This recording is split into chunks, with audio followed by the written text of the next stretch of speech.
আসসালামু আলাইকুম, সবাইকে স্বাগত জানাচ্ছি আমার আজকে নতুন আরেকটি রেসিপি দেখার জন্য। আমি আজকে আপনাদের সাথে শেয়ার করব ঘরে তৈরি চিজ দিয়ে মিনি পিৎজা তৈরির রেসিপি। চুলায় খুব সহজে এই মিনি পিৎজাটি তৈরি করা যায়, আর ঘরে তৈরি চিজ দিয়ে কিন্তু আমি তৈরি করেছি। আশা করি আপনাদের কাছে রেসিপিটি ভালো লাগবে। চলুন দেখে নিই পুরো প্রস্তুত প্রণালী। এই পিৎজাটি তৈরি করার জন্য আমি প্রথমে ডোটা তৈরি করে নিচ্ছি। এখানে একটা মিক্সিং বলে কুসুম গরম দুধ নিয়েছি 1 কাপ। তারপরে এখানে আমি 1 চা চামচ ইস্ট দিয়ে দিলাম, দিয়ে দিচ্ছি এখানে 1 টেবিল চামচ চিনি, আর দিয়ে দিচ্ছি এখানে পরিমাণ মতো লবণ। এখন এই সবগুলো উপকরণকে একসাথে নেড়ে ভালো করে মিশিয়ে একটা ঢাকনা দিয়ে ঢেকে রেখে দিব 10 মিনিট। আর এই 10 মিনিটে কিন্তু ইস্টটা অ্যাক্টিভ হয়ে যাবে। আর অবশ্যই কুসুম গরম দুধ দিয়ে কিন্তু এই ডোটা তৈরি করতে হবে। তো আমি এখন 10 মিনিট পর এখানে 2 কাপ ময়দা দিয়ে দিচ্ছি। আপনারা চাইলে ময়দার পরিবর্তে আটা দিয়েও করতে পারেন, তবে ময়দা দিয়ে করলে কিন্তু বেশি ভালো হয়। ময়দাটা দেওয়ার পর একসাথে সব কিছু ভালো করে আমি নেড়ে মিশিয়ে নিচ্ছি, আর হাত দিয়ে এই ডোটা তৈরি করে নিচ্ছি। যদি বেশি নরম দেখেন ডোটা, তখন 2 টেবিল চামচ কিংবা 3 টেবিল চামচ ময়দা অ্যাড করে দিবেন। তো আমি ডোটাতে প্রায় 1 চা চামচ তেল দিয়ে কিছুক্ষণ মথে নিয়েছি। তারপর আমি এখানে সামান্য একটু তেল দিয়ে এভাবে তেলটা উপরে ছড়িয়ে এখন একটা ঢাকনা দিয়ে ঢেকে রেখে দিচ্ছি 1.5 ঘন্টার জন্য। যেহেতু আমি ইস্টের পরিমাণটা কমিয়ে দিয়েছি, তাই এই ডোটা একটু সময় বেশি লাগবে। তো প্রায় 1.5 ঘন্টা পর এই যে দেখুন ডোটা ফুলে একদম ডাবল হয়ে গিয়েছে। তো যখন দেখবেন ডোটা এরকম ফুলে ডাবল হয়ে গিয়েছে, তখনই বুঝবেন এটা একদম পারফেক্ট হয়েছে। তো এখন আমি প্রায় 2 মিনিটের মতো ডোটাকে মথে নিয়ে এখান থেকে কিছুটা ডো নিয়ে নিয়েছি একটা রুটি বেলার জন্য। তো এই ডোটা দিয়ে কিন্তু অনেকগুলো মিনি পিৎজা হবে। আর এখানে আমি অল্প একটু ডো নিয়ে একটা রুটি বেলে নিচ্ছি। এই রুটিটা যে একদম গোল হতে হবে তা না, ঠিক এরকম করে আমি বেলে নিয়েছি। তারপর এরকম একটা স্টিলের গ্লাসের সাহায্যে আমি এই রুটিটাকে কেটে নিচ্ছি। আপনারা যে কোনো ধরনের গ্লাস দিয়ে কিন্তু এটা কেটে নিতে পারেন। তো এইভাবে আমি রুটিটাকে কেটে নিলাম। এখন যে সাইডের অংশটা সেটা তুলে এক সাইডে রেখে দিচ্ছি। তো এখন এই ছোট রুটিগুলোকে একটা শাঁসলিক কাঠির সাহায্যে আমি এরকম ছিদ্র করে দিচ্ছি, যাতে করে ভিতরে বাতাস না থাকে। যেহেতু ইস্টে দেওয়া, এটা কিছুক্ষণ পর দেখা যাবে ফুলে আবারও ডাবল হয়ে যাবে, তাই এভাবে অবশ্যই ছিদ্র করে দিতে হবে।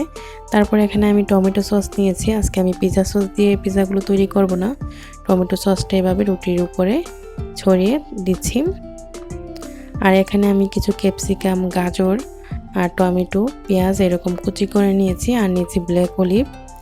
তো আমি এরকম কুচি করে নিয়েছি। আর এখানে আমি ঘরে যে চিজ তৈরি করেছিলাম, তো এর আগে কিন্তু আমি আপনাদের সাথে এই ভিডিওটি শেয়ার করেছিলাম কিভাবে ঘরে চিজ তৈরি করতে হয়। আপনারা দেখে নিতে পারেন, আমি লিঙ্ক ডিসক্রিপশন বক্সে দিয়ে দিব।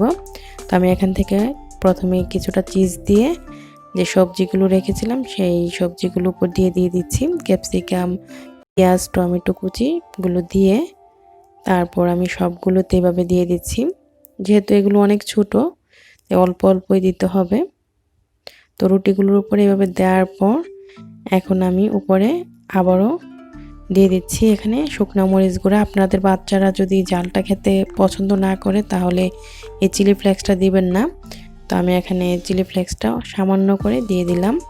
তারপর এখানে দিয়ে দিচ্ছি অরিগ্যানো, অল্প অল্প করে অরিগ্যানোটা দিয়ে দিচ্ছি। তারপর দিয়ে দিব এখানে মিক্স হার্ব। এই মিক্স হার্ব আর অরিগ্যানোটা দিলে কিন্তু অনেক ভালো লাগে, একদম রেস্টুরেন্টের মতো স্বাদ হয় পিৎজার, তাই দেয়া। তারপর আমি উপর দিয়ে আবারও চিজ দিয়ে দিচ্ছি।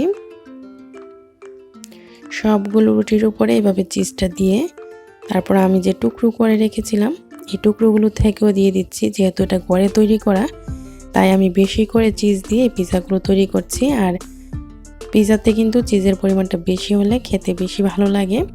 তারপর আমি উপর দিয়ে এরকম করে একটা ব্ল্যাক অলিভ দিয়ে দিচ্ছি, যাতে করে দেখতে সুন্দর হয়। এখন আমি এই পিৎজাগুলোকে বেক করব, তার জন্য এরকম একটা ফ্রাই প্যান নিয়েছি। তারপর সামান্য তেল ব্রাশ করে দিচ্ছি। অবশ্যই এরকম করে একটু তেল ব্রাশ করে দিবেন, তাতে করে খুব সুন্দরভাবে এই পিৎজাগুলো বেক হবে। তো আমি এভাবে সবগুলো মিনি পিৎজা এই প্যানে নিয়ে নিয়েছি। এখন একটা ঢাকনা দিয়ে ঢেকে ঢাকনার ছিদ্রটা একটা লবঙ্গ দিয়ে বন্ধ করে নিয়েছি। তারপর চুলায় বসিয়ে আমি 15 মিনিট অপেক্ষা করছি একদম লো আছে। 15 মিনিট পর ঢাকনাটা খুলে নিয়েছি, আর এই যে দেখুন পিৎজাগুলো কিন্তু একদমই তৈরি।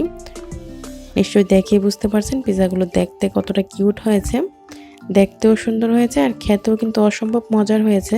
তো এইভাবে করে আমি সবগুলো পিৎজা তৈরি করে নিয়েছি। তো এভাবে অবশ্যই তৈরি করবেন, এই মিনি পিৎজাটা খেতে অসম্ভব মজার হয়, বাচ্চারাও কিন্তু খেতে অনেক বেশি পছন্দ করে। আর নিচের অংশটা দেখেই বুঝতে পারছেন একদমই কিন্তু নিচের অংশটা পুড়ে যায়নি। আর এই ঘরে তৈরি চিজ দিয়ে পিৎজাটা কতটা পারফেক্ট হয়েছে আর চিজটাও কতটা পারফেক্ট হয়েছে নিশ্চয়ই দেখেই বুঝতে পারছেন। আর যারা হাতের কাছে চিজটা পান না তারা কিন্তু খুব সহজে ঘরেই চিজটা তৈরি করে এই পিৎজাটি তৈরি করতে পারেন। তো অবশ্যই চিজের রেসিপিটি আপনারা দেখে নেবেন, আমি লিঙ্ক ডিসক্রিপশন বক্সে দিয়ে দিব। তো খুব সহজেই আপনারা ঘরে চিজ তৈরি করে এই মিনি পিৎজাটি তৈরি করে নেবেন। আশা করি রেসিপিটি আপনাদের কাছে অবশ্যই ভালো লাগবে। যদি রেসিপিটি ভালো লাগে লাইক কমেন্ট শেয়ার দিয়ে সাথেই থাকবেন। রেসিপিটি আপনাদের পরিবার ও বন্ধুর সাথে অবশ্যই শেয়ার করতে ভুলবেন না। আর চ্যানেলটি সাবস্ক্রাইব করে দিবেন। রেসিপিটি দেখার জন্য আপনাদের সবাইকে অসংখ্য ধন্যবাদ। সবাই ভালো থাকবেন, আমার জন্য দোয়া করবেন। আল্লাহ হাফেজ।